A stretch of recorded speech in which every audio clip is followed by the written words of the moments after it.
જય માતાજી મિત્રો, અટાણે આપણે નીકળી ગયા છે ડેલે જવા માટે। એ મને શું લેવા વિડીયોમાં લે છે? ટેકાની ગાડી ભરીને અમે નીકળી ગયા।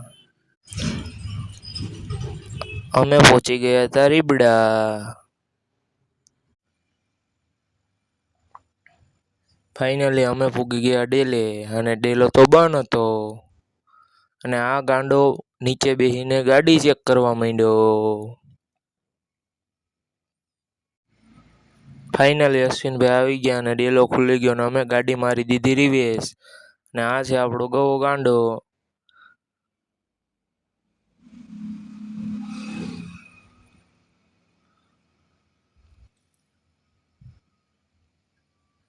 અને ફાઇનલી ગાડી ખાલી થઈ ગઈ ને હવે અમે નીકળી ગયા સાઈડ ઉપર જવા માટે। તો હવે અમે નીકળી ગયા છે સાઈડ ઉપર જવા। ડુમ ડુમ ટણાવ।